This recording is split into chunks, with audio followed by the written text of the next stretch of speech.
Muy buenos días a todos y a todas, en especial a la doctora Dolores Zarza, agradecer la invitación a la doctora Ángeles Torres, saludar a todos, a todas las compañeras, a todos los que son de la familia de la LADEFE. En la verdad yo fui presidenta en el periodo anterior. En este periodo está una maestra de aquí, de la universidad y de la INEO, que es la doctora Laura Morán. Pero en nombre de la familia LADEFE yo saludo a todos los enfermeros en la persona de la doctora Magdalena Alonso, que es una grande compañera de la LADEFE. Estoy iniciando diciendo que gloria a los 45 años de la INEO y gloria para mí haber vivido en esta semana una historia viva, tan bonita, que de todos los eventos que he participado en estos tiempos, este va a ser el que va a quedar en mi corazón.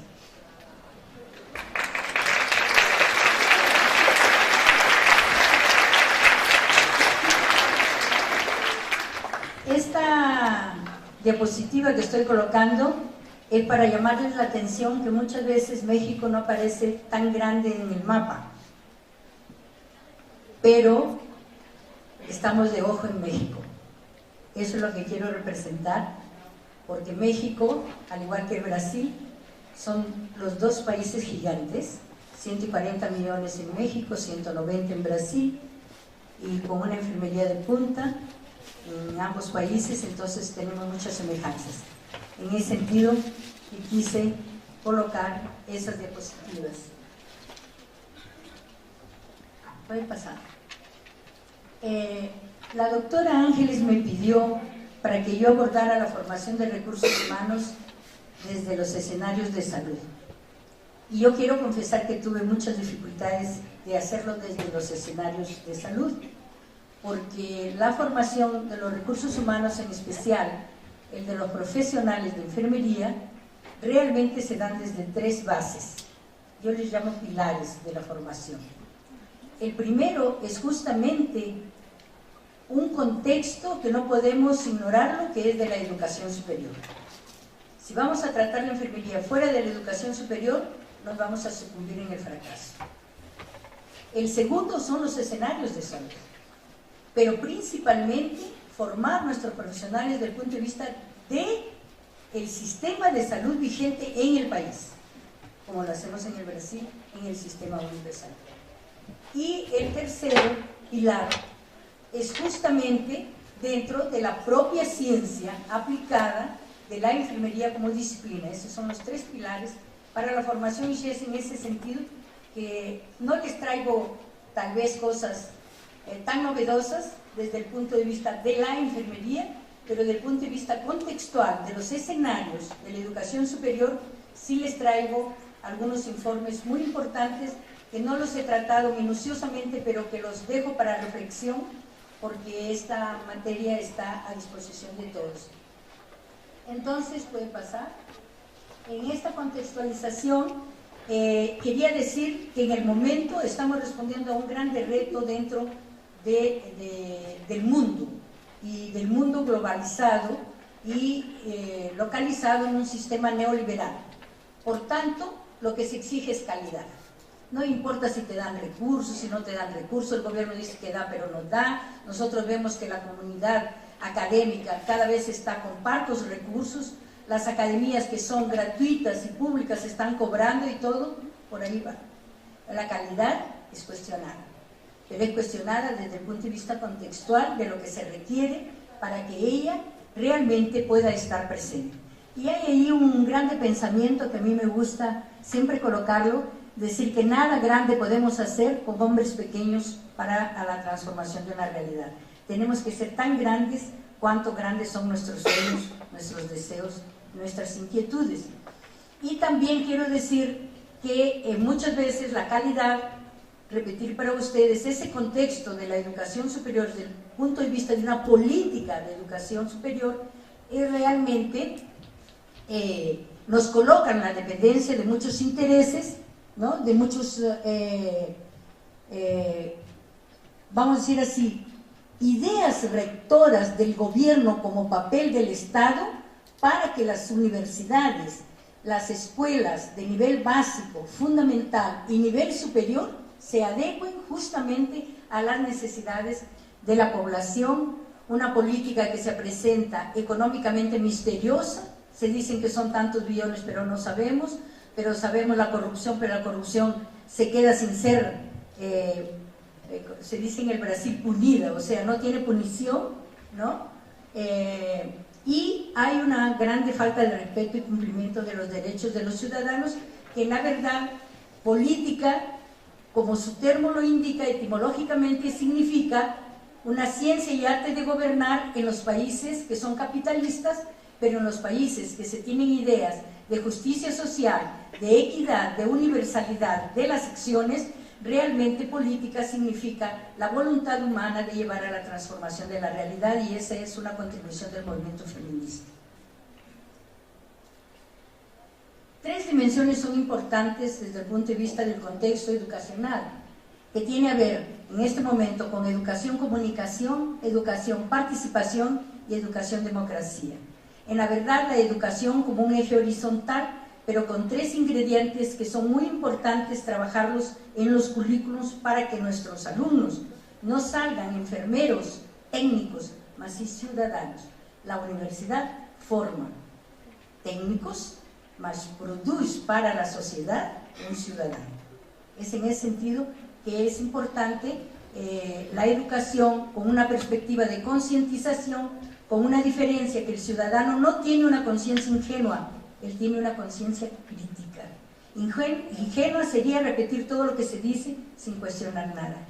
Y a veces, hasta para fortalecer lo que ya se dice, es importante hacer una crítica, hacer un pensamiento reflexivo, y eso es lo que lleva a la concientización.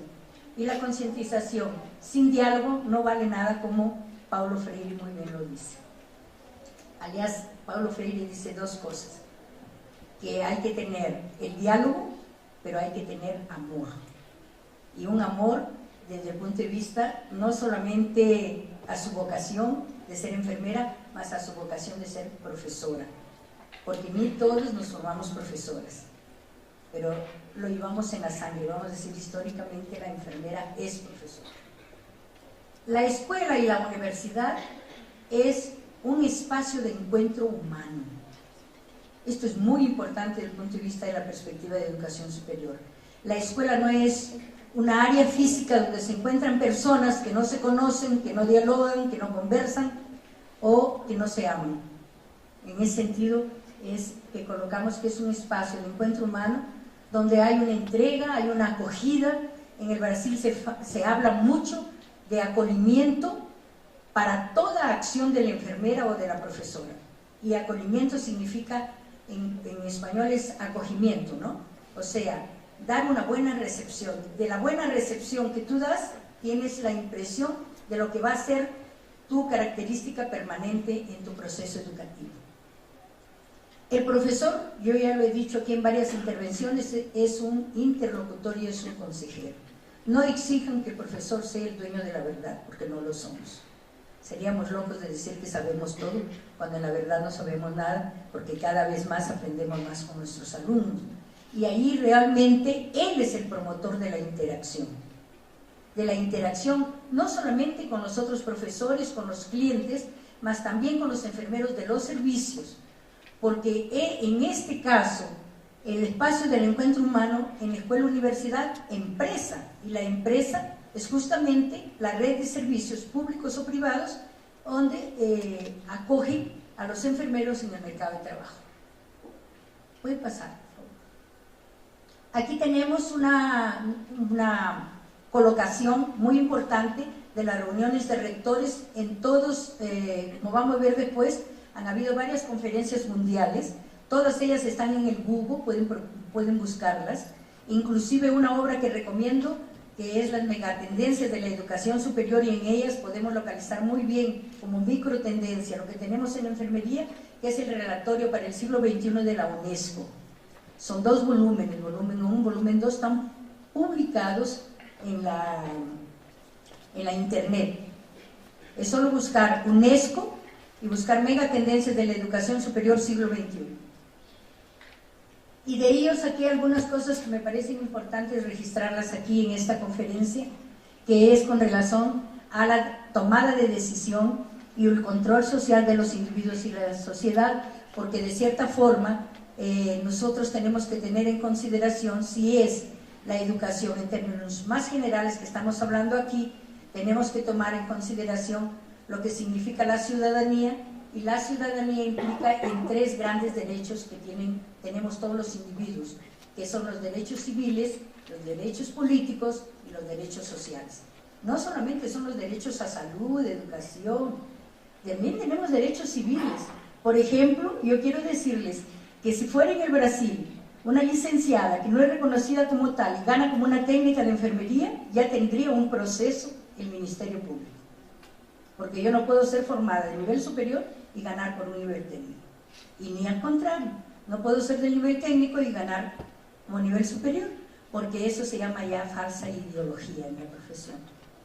Entonces, en la verdad, esto es muy importante tenerlo, y también llamar la atención a este saber de salud y al saber científico, porque en la verdad la educación superior nos está llamando la atención de que en una sociedad del conocimiento, pues no hay primacía de ningún conocimiento, ¿no? Tenemos el conocimiento científico, el conocimiento popular, el teológico, el religioso, y estos deben tener alianzas entre sí para poder hacer una alianza con el saber popular.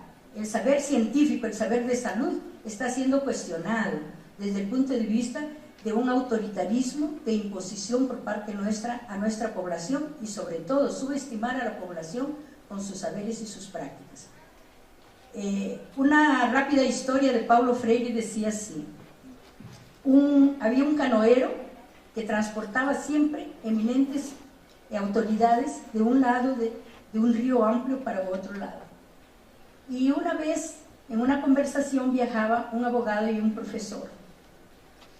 Entonces la profesora dice: ay, tú siempre estás con nosotros, me gustaría ayudarte, ¿tú sabes leer? Le dice la profesora, que saben que Paulo Freire discute desde la alfabetización, ¿no?, por la ciudadanía, la formación del ser.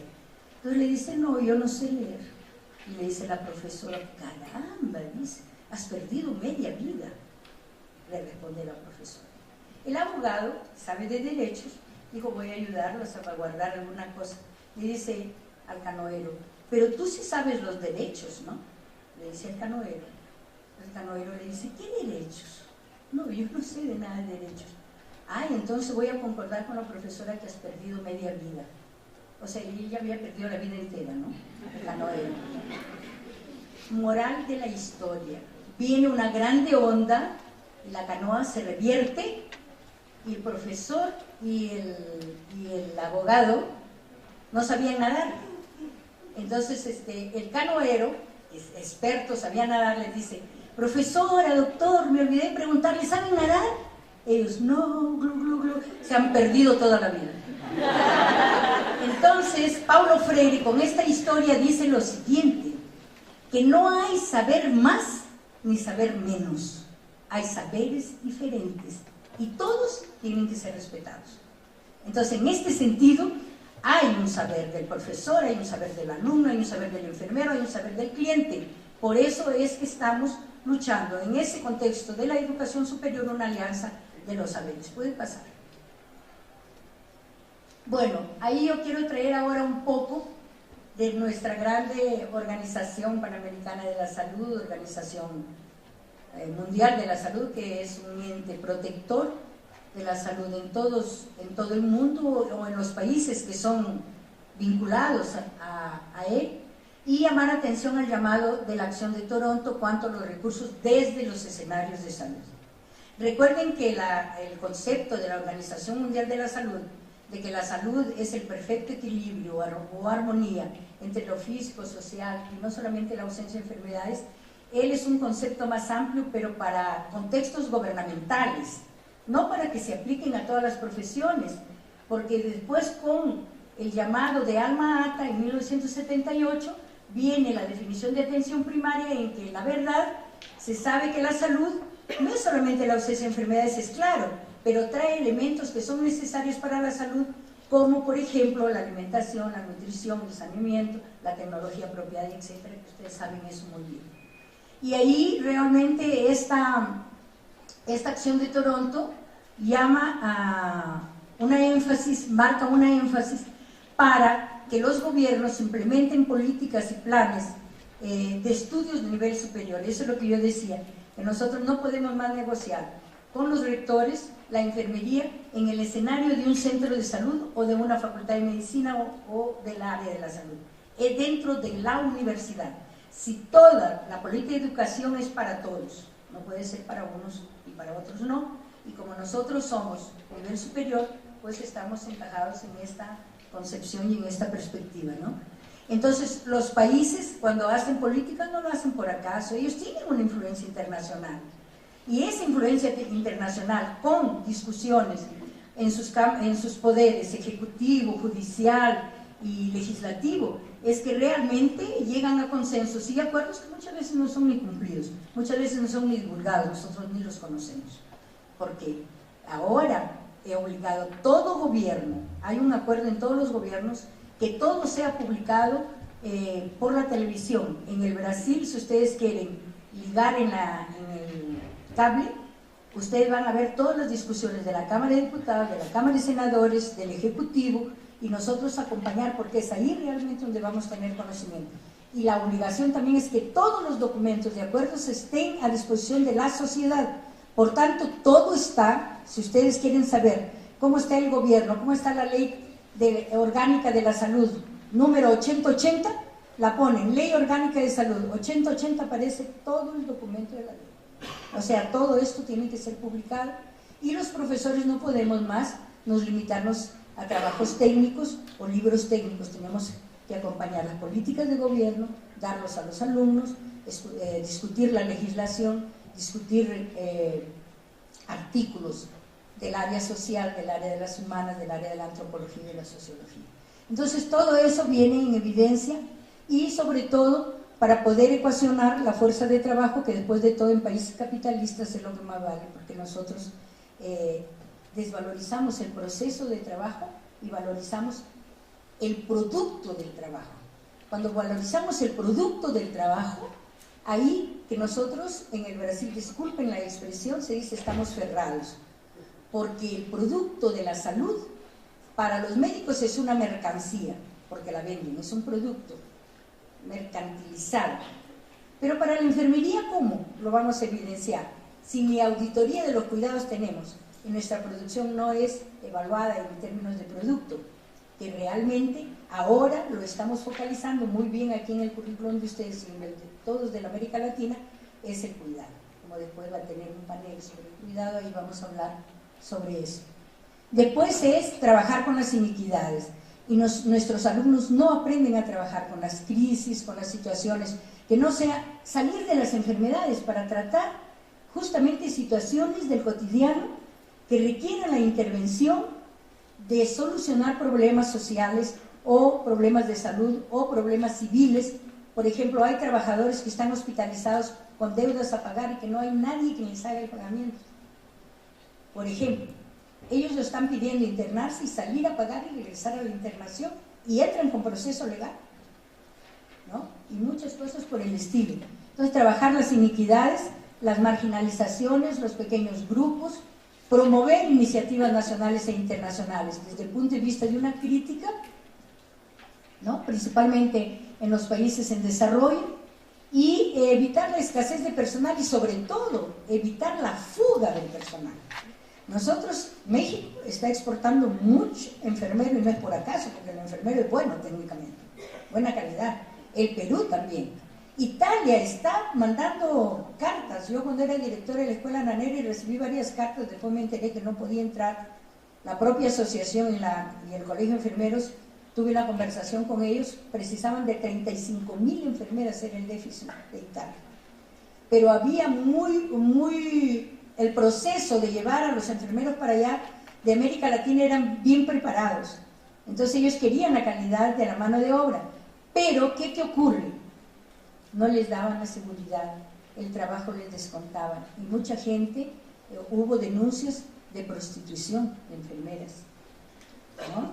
Y con este problema nosotros fuimos prohibidos de estar organizando grandes contingentes de enfermeros para encaminar para Europa. Entonces, mucho cuidado con eso. A veces hasta nos dicen, les vamos a dar no sé cuántos euros, mentira. Mejorar la capacidad de gestión de personal y las condiciones de trabajo es muy importante, es una meta del Sindicato de los Enfermeros en el Brasil, defender esto, en las condiciones de trabajo, porque realmente nos precisamos, sobre todo en las guardias, allá llamamos plantones, tener, así como los médicos tienen, una buena sala para descansar, con cama, con televisión, con una refrigeradora llena de alimentos, nosotros también precisamos tener, ¿no? Y tener unas horas de descanso, otras horas para salir. Yo cuando era jefe de enfermeras del hospital en la universidad, yo llegaba de madrugada y los despertaba a los médicos, les decía, si muere una crianza voy a registrar en el relatorio, aquel libro negro que uno anota todo. Y el director al día siguiente iba a tener que leer, ¿no? Acercar a las instituciones de formación y los servicios de salud una planificación conjunta. Eso es lo que hemos sacado de aquí de lección, ¿no? Vamos a tener, maestra Dolores, una reunión conjunta, es un producto de este seminario de los 45 años, de la UNAM, de la ENEO, con la Secretaría de Salud, con el todos los CICIS, para poder tener acuerdos, porque las autoridades educacionales tienen que formar sus comisiones para decir realmente las exigencias que precisamos, porque como ayer decíamos aquí muy bien, han estado estas mesas maravillosas, ni siempre lo que está en la práctica es la calidad que requiere la enseñanza de la universidad. Ahí puedo decir que los desafíos desde el punto de vista de ese contexto es que no podemos más enseñar enfermería solamente asistencial o procedimental, pero principalmente son 3 grandes áreas que la universidad cela y que tiene que ser prorrogada la enfermería. Es el asistir, que es el cuidado, y ya se ha dicho aquí en varias exposiciones, la investigación y la extensión universitaria, que es el compromiso extracurricular de nosotros, ¿no? Allá tenemos nuestros alumnos cuando quieren actividades extracurriculares, la red pública les da una beca para que hagan actividades junto con los enfermeros y ganan, son 450 reales, $200 para tener actividades curriculares, después obtienen su certificado de esas actividades, vienen a la escuela y la escuela les hace una equivalencia, ¿cómo le llamó ayer Aleja? Homologación, y que yo la confundí luego con revalidación. Les hacen una homologación porque allá se exige 10% en el currículum de actividades comunitarias, de extensión universitaria, ¿no? Y si no presentamos eso, pues nos evalúan, en la evaluación de la acreditación de los cursos nos evalúan mal, si no representamos los 10% en eso, y la parte de investigación y educación, que en la tarde en el panel les voy a hablar cómo se hace la formación en esas áreas. El análisis estratégico y la crítica a las políticas públicas. No puede más un currículum no tener una disciplina de políticas, porque es ahí que vamos a generar otros aspectos críticos que no son técnicos, que no son científicos, que no son técnicos desde el punto de vista del procedimiento o de la tecnología del saber de salud. Entonces, políticas, es muy importante que las doctoras comiencen a dar como su línea de investigación esas disciplinas, pero principalmente para el pregrado. En el Brasil teníamos un problema inicial, ahora gracias a Dios lo hemos concertado, de que el doctor no quería ir para el pregrado, pero el doctor tiene que ir para el pregrado, porque él se formó para mejorar la calidad del pregrado. Nosotros allá decimos, el pregrado es la razón de existir, el posgrado es la razón de subsistir, de sobrevivencia, y la investigación es la trascendencia. No podemos hablar de trascendencia si no tenemos investigación, y no podemos hablar de sobrevivencia si no tenemos el posgrado, y no podemos hablar de la razón. Nosotros, los profesores, existimos porque los alumnos existen, si no, no tendríamos profesores de enfermería. Y para sobrevivir tenemos que garantizarles el posgrado, sea maestrías, doctorados, postdoctorados o especializaciones. en las escuelas. En el Brasil, las 1116 escuelas de enfermería que tenemos, cada una de ellas ofrece hasta 10 especializaciones. Porque lo que asegura que como somos generalistas, ¿no?, tenemos que tener la especialización para poder actuar en los diferentes campos. Después tenemos la planificación de los recursos humanos de enfermería. Estoy defendiendo a nivel donde voy de que no podemos enfocar más a la enfermería. Es una profesión, es autónoma, pero no estamos demostrando con autonomía, con resolución de problemas. Es autónoma, es liberal, es una profesión liberal, pero lo que está faltando realmente en la enfermería es que se diga que ella es un subsistema del sistema de salud, porque esto es lo que le va a dar la fuerza política. Entonces estamos defendiendo en el Brasil, sí, cuando se dice sistema de salud único, subsistemas, ahí aparece medicina, siempre aparece medicina, medicina. Ignoran la enfermedad porque piensan que la enfermería ya está en la medicina. Nosotros decimos no, la medicina es la medicina. Enfermería es enfermería, nutrición es nutrición, fonoaudiología, fisioterapia. Ahí defendemos a todos. Todos somos área de la salud. Porque raramente hay desvíos conceptuales para también determinar dependencias. Entonces, cuando se dice, no, porque la medicina ya está. No, señor, póngame enfermería, porque enfermería es de la salud como la medicina es de la salud. Nosotros somos subsistemas del sistema de salud. Esa es una cosa que quería enfatizar. Después, saber la distribución y dinámica de su fuerza de trabajo, la calidad en la gestión de recursos en el Brasil. Estamos defendiendo a los profesores tener una carga horaria para la investigación. Entonces, el profesor ya es obligado por ley a dar 16 horas al pregrado y el 10% en la extensión, y dar por lo menos unas 12 horas o un día entero, o 2 mañanas o 2 tardes, como nosotros los hacemos en los núcleos de investigación, a la investigación. Porque si no, el profesor va a hacer investigación en el sábado, en el domingo, feriado, después termina desquitado, el marido se va, nos deja con los hijos, y en fin. Entonces tenemos que tener en la distribución de la carga horaria para trabajar y salvaguardar nuestra salud, nuestra familia, así como queremos salvaguardar la de la población. En la problemática de la educación superior en Latinoamérica, pueden pasar, les traigo algunas cosas muy importantes, como las grandes declaraciones de los rectores que se han realizado. No voy a detenerme en ellos porque son contextuales. Ustedes van a tener la anotación, van a tener la conferencia, búsquenla y vean realmente lo que yo después les voy a desmembrar en algunas cosas que están en esas declaraciones, pero que desde el 90, el 2000, 2001, 2000, hasta ha tenido uno recientemente, 2007, 2011 ya ha tenido otra conferencia, pero estas son las iniciales que dan los marcos de la UNESCO, que son importantes leerlos. Entonces, esta de Valencia, en España, el 27 de marzo de 2001, la 11ª Conferencia Iberoamericana de Educación, dejó realmente todos los desafíos que después yo les voy a hablar. Aquí tenemos esas conferencias que ellas nos traen como grandes tendencias, vamos a decir así, consolidar la interculturalidad, ya se habló mucho aquí, en los enfoques curriculares. Por ejemplo, en el Brasil, cuando viene el INEP, que es el Instituto de Educación Superior, a evaluar la escuela, si no ven los contenidos, cómo trabajar con las minorías de indígenas, de negros, de opciones sexuales, lésbicos, homosexuales, no ve esos contenidos descritos, ya nos bajan los puntos.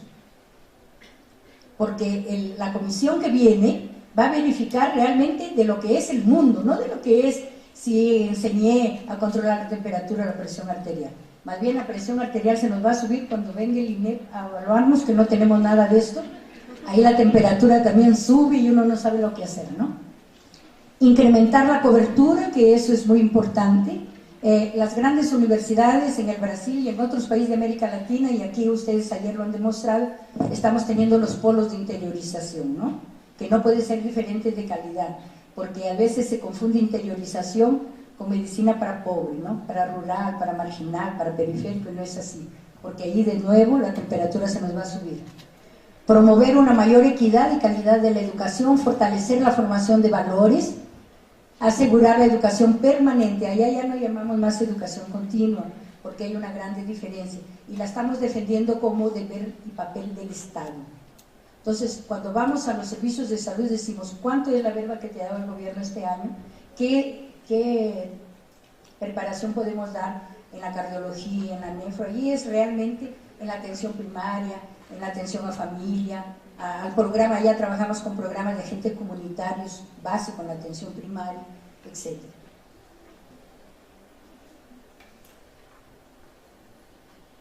Aquí, esas son las que recomiendo, la lectura de estas conferencias donde los rectores ibero-latinoamericanos se han reunido y nos dejan las recomendaciones para poder decirles más. Usted firmó, usted es miembro, México es miembro, y la UNAM es. Nosotros le cobramos a nuestro rector, no, usted firmó, usted es miembro. Aquí ve, fue dicho eso, ¿no? Entonces tuvimos una en Brasilia, tuvimos en Caracas, Venezuela 2007, también en Buenos Aires, Argentina, en Minas Gerais en el Brasil, Cartagena en Colombia 2008, y esa 9 fue una, no fue ibero-latinoamericana, fue una conferencia mundial que es muy importante. De ahí he sacado algunas cosas. ¿Qué puedo decirles a los compañeros de México? Que hay temas que son claves y que no podemos dejarlos más relegados a ningún plano. Ellos son igualdad de género, y aquí Eda nos dio una lección maravillosa, una conferencia de una doctora, ¿no? Medio ambiente, no podemos dejarlo mal de fuera. Y recuerden que nuestros orígenes nace con el paradigma de Florence Nightingale, que era la enfermería humanística y la enfermería ecológica, ambientalista. Fue fundada por Florence Nightingale. Hay que volver a los orígenes, ¿no? Y aquí es una escuela nightingaliana, ¿no? No es europea, es Salpietre. No. Aquí es angloamericana. Entonces, desarrollo social, diversidad cultural, paz y seguridad humana, que es muy importante, urbanización sustentable y consumo moderado. Quiero llamar la atención para países como México, como Perú, de la comunidad andina, y mismo para el Brasil, que estamos llamando atención a los grandes desastres ecológicos. Nosotros no estamos formando enfermeros para eso. Entonces hay que formar ya grupos de trabajo para formar principalmente en los terremotos, ¿no? En los maremotos, en los huracanes, ¿no? Allá en el Brasil son las enchentes, las secas, que matan tanta gente, que es peor. Hablamos de la mortalidad materna y perinatal, pero no hablamos de las muertes que se producen en esos grandes catástrofes. Son muertes que a veces no nos dan el dado oficial necesario porque va a ser muy complicado. Y aquí, de esas conferencias todas, entonces tenemos temas que no podemos olvidar en los currículos, y tenemos procesos, no resultados, procesos que esos temas deberán llevar, que son, y no pueden faltar en ningún currículum, la gestión, la docencia, la investigación y la extensión. Esas son las funciones de las universidades desde el punto de vista del siglo XXI, en la recomendación de la UNESCO y que todos los gobiernos firmaron, y que el Brasil hace cuestión de registrar. Nuestra universidad, lo primero que dice, misión, y ahí ya dice, interligación o articulación o integración entre gestión, docencia, investigación y extensión. Y en nuestro caso, el de la asistencia es el papel del Estado para dar la educación permanente al formado, porque nosotros no somos responsables por el servicio de salud, nosotros somos responsables por los servicios educacionales en salud, responsables, corresponsables en el atendimiento a todos. ¿Qué más podemos sacar de planos fundamentales? Tenemos los temas, tenemos los procesos, y ¿cuáles son los planos? En el plano personal, desarrollar con el alumno y el profesor mismo la dignidad de la persona, la libertad y la integralidad. Eso es muy importante, ya lo hemos discutido mucho aquí. Hubo el testimonio de alumnos y profesores aquí que nos dejaron muy conmovidos, y que en la verdad pienso que la dignidad de la persona se da sobre todo cuando se respeta sus derechos, ¿no? Plano social. En el plano social es desarrollar, incentivar, motivar para el desarrollo del bien común, de la equidad social, el desarrollo sostenido del medio ambiente, la sociabilidad, solidaridad para la convivencia, aceptación y precio de la diversidad ciudadana, la democracia y la participación. En el Brasil todo es selectivo. El rector es electo por todos los funcionarios, todos los alumnos y todos los profesores. Los directores son electos por todos sus funcionarios, todos sus profesores, todos sus alumnos. La coordinadora del pregrado es electa por todos sus alumnos, por todos sus profesores. Se hace convocatoria, se tiene una comisión electoral y se elige, y hay candidaturas y cada una presenta su trabajo, y ahí es que el alumno, en el centro académico también los alumnos, y ahí se aprende a negociar, porque no estamos más en la fase de que solamente aquí, si tú no dices yo no me muevo y me jubilo pero no mudo, y esas cosas, cuando podemos negociar, dame este pedacito, yo te doy este pedacito y vamos a construir un pedacito. De varios territorios se construye un buen territorio. El plano universitario, que es el compromiso con la verdad, con la excelencia, con la interdependencia y con la transdisciplinaridad. Aquí se ha hablado mucho de eso, podemos conversarlo después. Puede pasar tal vez más rápido porque... ¿Y ahora qué hechos y acontecimientos tenemos que tener presente? En la educación superior está creciendo de forma continua y muy abalazadora. Nosotros tenemos que tener mucho cuidado porque a veces dicen, vamos a crear otro curso, otro título. Y nosotros bien entusiasmados, como somos las enfermeras, complicamos todo, decimos sí, vamos a hacerlo, pero no pedimos profesores, no pedimos funcionarios, no pedimos infraestructura y lo hacemos igualito. Entonces ellos dicen, ¿para qué les vamos a dar si ellos lo van a hacer?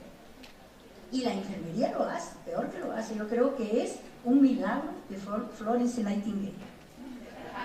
Hay inequidad cuanto a la calidad, la oferta de carreras de menor duración, definición de procedimientos burocráticos ágiles, exigencia de menores requisitos de ingreso y aumento del sistema de créditos de beca, es lo que la UNESCO llama en las megatendencias que las universidades y la educación superior están en una perspectiva de mercantilizar, de desnacionalizar y de privatizar la educación superior, y que eso es bueno en el siglo XXI, pero que hay que tener ciertos cuidados,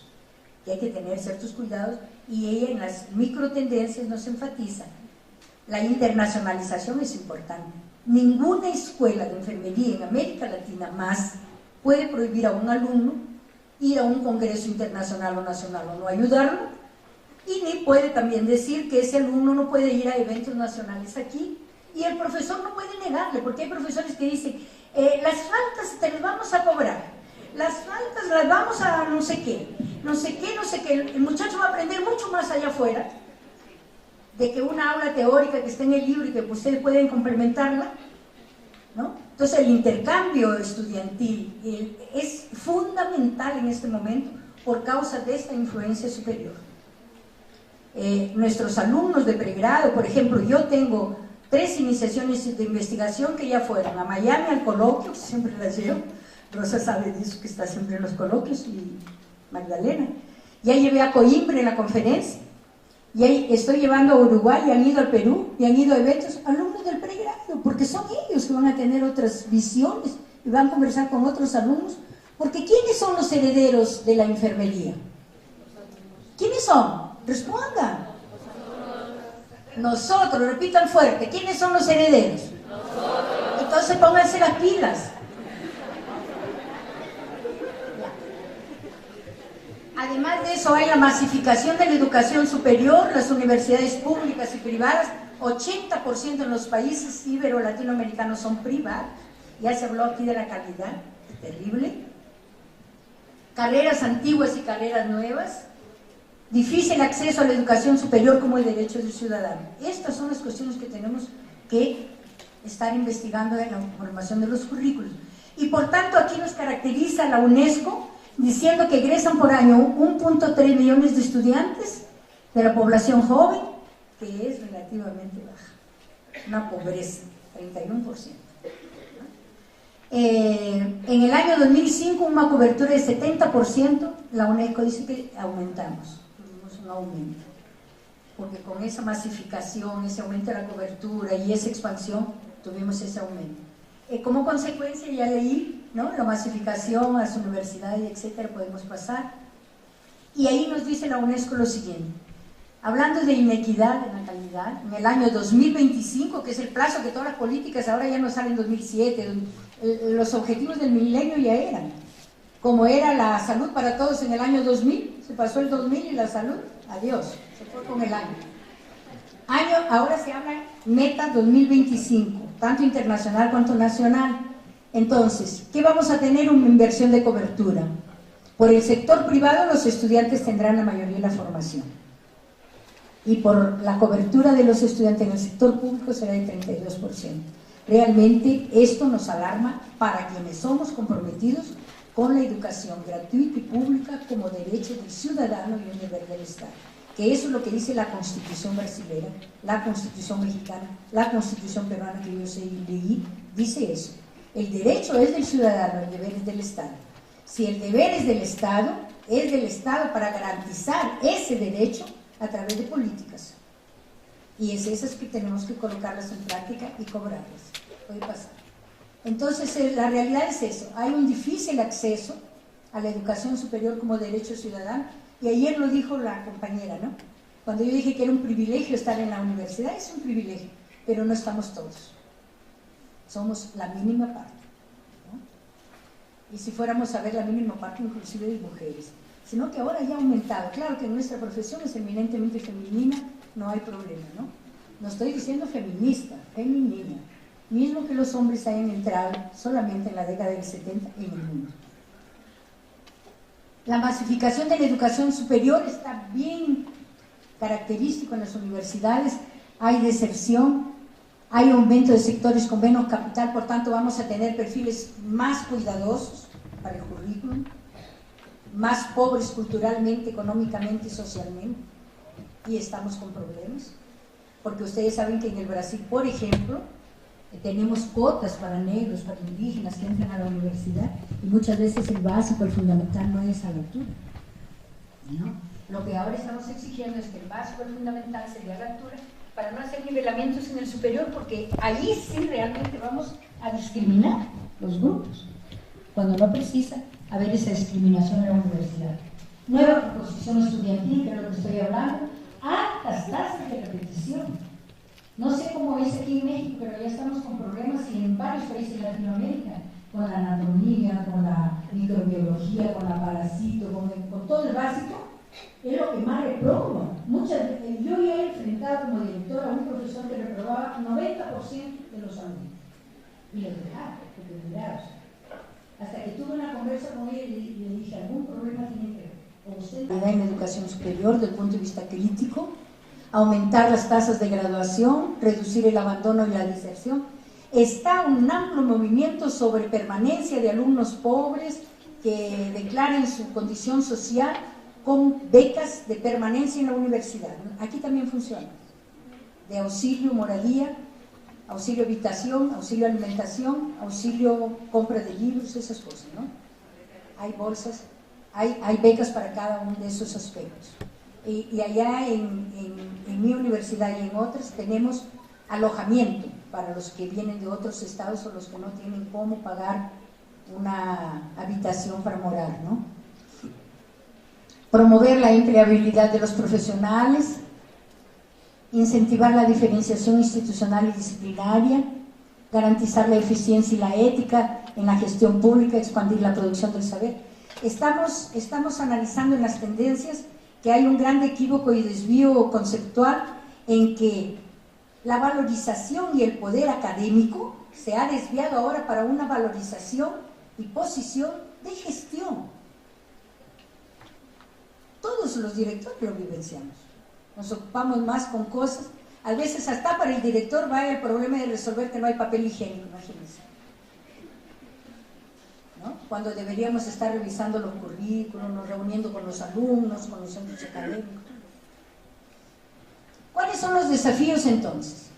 Pilar de la competitividad, teniendo como base un sistema económico global que use el capital humano, el conocimiento avanzado como factores de producción, aumento de ofertas de formación en favor de jóvenes graduados en la educación media, en la perspectiva de la educación a lo largo de la vida, por eso que nuestra asistencia también es en el ciclo vital, porque ahí se cela por el principio de la integralidad. Integralidad significa eso, ciclo vital, ¿no? Nace, muere, todos los procesos de ese crecimiento y desarrollo, y además la integración de la prevención, la promoción, la recuperación, que son los grandes principios de salud. Y también la diversificación de la oferta y proveedor, porque precisamos incentivar más las iniciativas. Ahora nos están cobrando mucho la investigación, no solamente con productos de artículos o libros, pero también con patentes. La profesora que tiene patente gana hasta un premio en la beca, porque yo como investigadora gano una beca a más de mi sueldo. Son 1.500 reales. Yo gano, además de mi sueldo, 70% a más por ser profesora de investigación de alumnos de pregrado, que es como un incentivo porque uno tiene que comprar libros, tiene que pagar pasajes, tiene que ir al campo, al laboratorio, montar el laboratorio, etc. La enfermería todos los años tiene un edital que cela por los presupuestos de financiamiento para su investigación, o toda doctora que tiene su línea de investigación tiene su beca, pero su compromiso con alumnos de pregrado y de posgrado. Marcar las diferencias ya hablamos, y esta evaluación externa que se ha convertido ahora en el grande fantasma de las universidades, porque muchas veces hay escuelas que mandan a los amigos, y aquellos que no queremos mandamos a los enemigos porque revienten las otras escuelas, cuando en la verdad deberíamos hacer por indicación de la competencia, ¿no? Indicación de la competencia en determinadas áreas para evaluar. Yo ya he evaluado mucho y aprendo muchísimo evaluando. Soy una evaluadora externa de la Universidad de San Pablo, de la USP, junto con una americana y una canadiense. Siempre hemos estado evaluando y nos da gusto como ver, es una universidad estadual, porque en el Brasil, no sé, creo que todos los países van a evoluir para esto. Hay universidad federal, como la mía y como la de ustedes, que es del Estado del gobierno general, ¿no? Ahí llamamos también Estado con E mayúscula, vamos a decir. No es el Estado del Distrito Federal, ya. Tenemos la Universidad Estadual del Estado. El Estado de Río de Janeiro tiene universidad estadual, la de San Paulo tiene, como la USP, Universidad de San Paulo. Y ahora estamos creando universidades municipales, con gobierno del municipio. Aquí se llama alcalde o prefecto. El prefecto, ¿no? Alcalde todo. Sí, en el Brasil se le llama el alcalde prefecto. Entonces, el prefecto tiene que dar a través de la Secretaría de Salud todas las condiciones para crear con las universidades federales y estaduales, con ayuda, una universidad municipal, y ahí aumentase la cobertura, aumentase, etcétera, todo el perfil de lo que recomienda la educación superior. Aumento de la relevancia y pertinencia de sus funciones, masificación de la matrícula y ampliación y diversificación de fuentes de financiamiento para hacer frente a la espiral de los costos desencadenados por la masificación de la matrícula, exigencias de calidad y pertinencia, producción del conocimiento avanzado, complejidad de las gestiones. Y desde el punto de vista de la enfermería, porque vimos educación, vimos escenarios de salud, desde el punto de vista de la enfermería, yo les voy a hablar de los grandes paradigmas. El primero es el paradigma leigo, el paradigma cristiano, la transición revolucionaria, el paradigma martingeliano, el paradigma universitario y el paradigma emergente. Como ven, múdanse los autores, los actores, los escenarios, los currículos y todo lo demás. Podemos pasar rapidito. Entonces, en el paradigma leigo, que se comienza con los cuidados a la familia, principalmente al parto, que eran realizados por las mujeres, este paradigma que tiene una connotación conceptual, que era castigo de Dios, era sobrenatural, los brujos, los hechiceros, y etcétera, ustedes lo conocen mejor, y esto lo debemos estudiar en la historia de la enfermería, en vez de hacer una historia muy factual, estudiar los conceptos que caracterizaban cada paradigma, ¿no? Sus escenarios y sus defensores. La regulación del orden social en este padrón para la decisión eran los clérigos y los sacerdotes, y era una enfermería que nace ligada a la magia, a la sobrenaturalidad. Tenemos el paradigma cristiano, igual, también tenemos sus conceptos, sus escenarios, y era caritativo, era la curación del cuerpo, del alma, ¿no? Una enfermería ligada a la religiosidad y a la caridad, y tal vez tengamos una raíz muy grande de este paradigma porque las freiras, las religiosas, siempre defendieron en el paradigma que implantaron de enfermería que debería ser gratuito. Creo que se quedó hasta ahora, el gobierno lo entiende como hasta ahora, ¿no? Que no se cobre el cuidado de enfermería. No quieren pagar, por eso que no quieren pagar a los licenciados en la caridad. De cada paradigma uno tiene una herencia. Si lo fuéramos a juntar, da una tesis de doctorado, ¿no? Ahora el paradigma nightingaleano, ¿no? Nuestra fundadora, que es la que funda realmente las escuelas de enfermería, con principio de que enfermería se enseña con enfermeras, de que enfermería se integra con el servicio, gracias, de que la enfermería tiene que tener investigación y etcétera. Bueno, este nightingaleano es el que cría la profesión de enfermería, que es humanística, que es ecológica, que definió a la enfermería como la más bella de todas las artes, y que en su librito, que deben leerlo, que ya está publicado por el CIE en traducción al español, lo que es y lo que no es enfermería, si la enfermera o el alumno no lo lee, no es enfermero. Tiene que leer ese librito. El angloamericano, que es la imposición que viene de Inglaterra con la fundación de la Escuela Nightingale por Estados Unidos para América Latina, se da en el Brasil, se da en México, en el Perú, etc. Este es un otro paradigma, y este paradigma realmente nos trae a revoque de la medicina y del relatorio Flexner, la enfermería biomédica, que ahora trae un poco de social, pero biomédica mismo, y como una que al ser biomédica y no tener lo social nos condiciona a una profesión subsidiaria, no autónoma, pero si fuéramos socialmente reconocidos tendríamos autonomía. Y esta es la emergente, ¿no?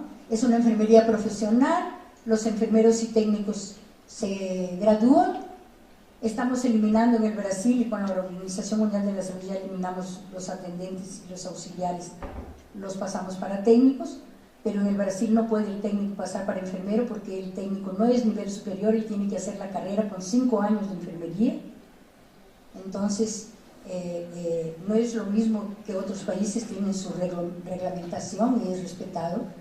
Y ahora pues hablamos de hombre social, de profesionales de enfermería, y la enfermería no puede más estar desorganizada sin sus gremios, sin sus sindicatos, y estoy luchando para tener, ya les dije en la primera intervención que hice aquí, que los enfermeros se preparen para ir al Parlamento, como diputados, como alcaldes, como representantes de la sociedad civil, y es una enfermería humanizada y con base en los derechos humanos.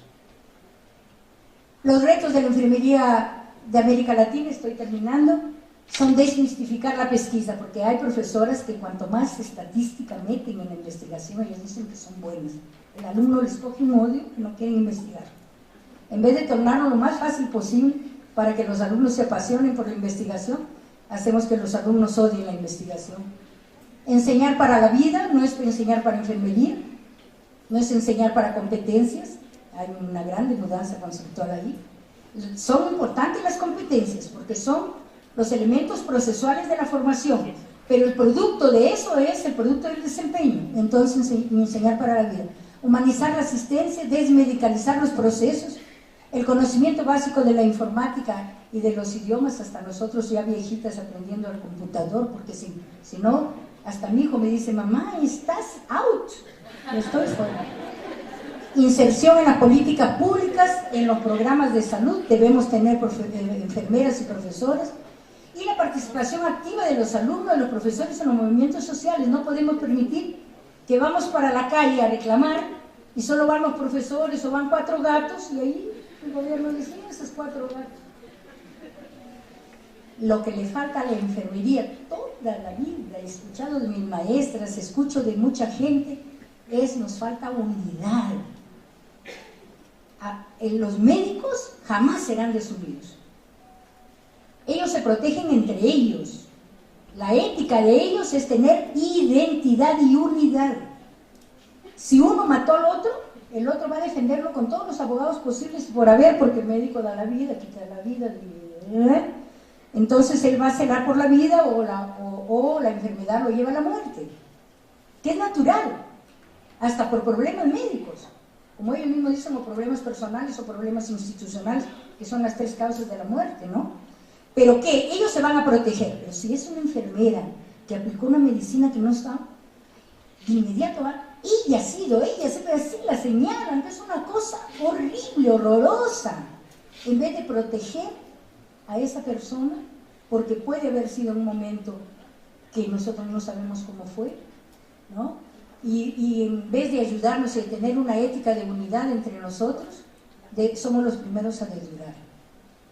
Yo quiero hablar eso porque no se encuentra en los libros eso, se encuentra en la experiencia. Y yo creo que la unión es el momento de que la unión sublime cualquier relación o constrangimiento personal para defender la institución y para defender la profesión. Participar de la categoría, y si muchas veces dicen, y esas profesoras no hacen nada. Nunca ustedes se preguntaron qué que las profesoras precisan de ustedes. ¿En qué yo puedo como alumno ayudar a mi profesora? O a la enfermera jefe, o a quien quiera que sea, a la directora. Innovación en la práctica, y bueno, mi idea es despertar en ustedes liderazgos para ir a la legislación, al Parlamento. Y hay 2 más de estas slides, es que la investigación no puede ser más, tiene que tener dimensiones básicas para defender, que la enseñanza es institucionalizar, la investigación no puede ser personal, solo yo soy la investigadora, ninguém más puede ser. En el Brasil no, todos estamos en el relatorio de la investigación nacional, en público. Nuestro currículum vitae está en público, si ustedes quieren entren en el Google hoy, ven Tirrell, o vean otro nombre de cualquier profesora que ustedes quieren, está ya todo el currículum, sus líneas de investigación, sus artículos, todo publicado. Financiamiento que también tenemos, la divulgación y la publicación. Ustedes creo que tienen todo para dar cierto. Maestra Dolores, estamos lanzando el doctorado en la INEO, con la ayuda de muchas mexicanas excelentes, como la doctora Magdalena Alonso, que nos va a ayudar formando un cuerpo de externos, pero de la familia ENEO.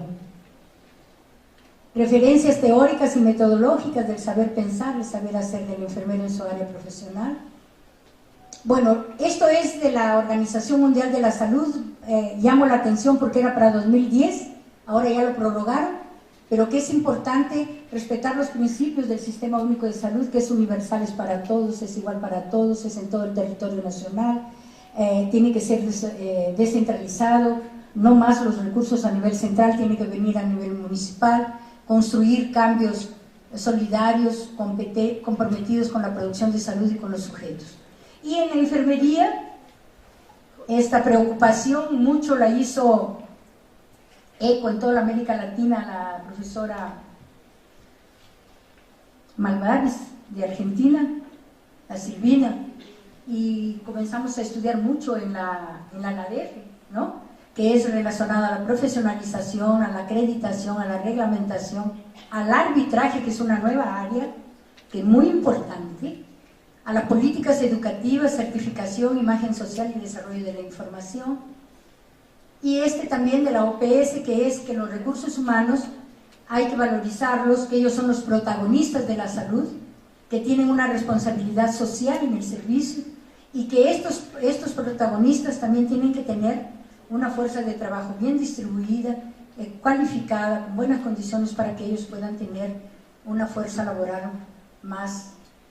Y aquí me inspiré en los monumentos que ustedes tienen, que México, como el Perú lo conoce, ¿no? México lindo y querido, desde chiquititos aprendemos con las novelas y con los costumbres, el cariño y todo con los mexicanos, ¿no? Yo inclusive soy una heredera del amor de mi padre por María Antonieta Pons.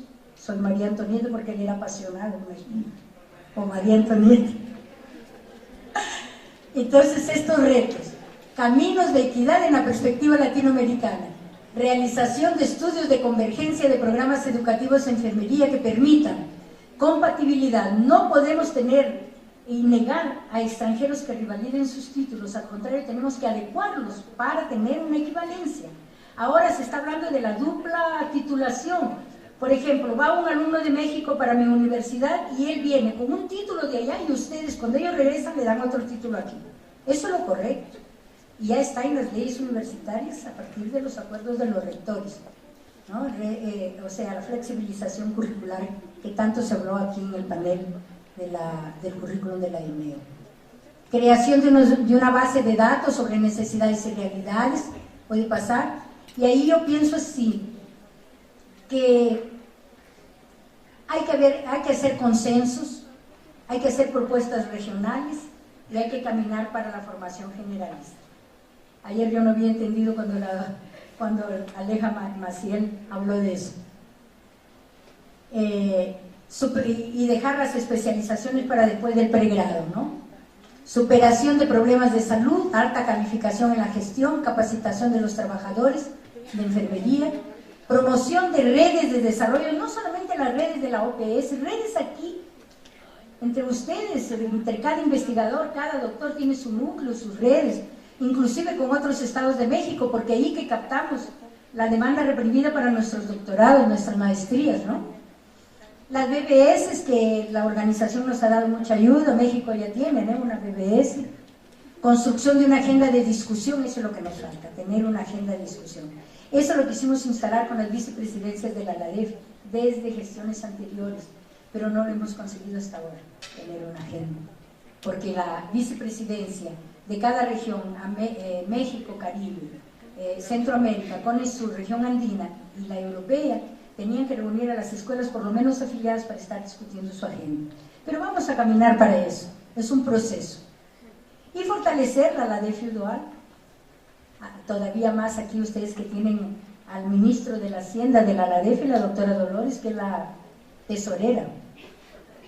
Y tenemos a la presidenta, también aquí, Severino ya fue nuestro secretario, ¿no?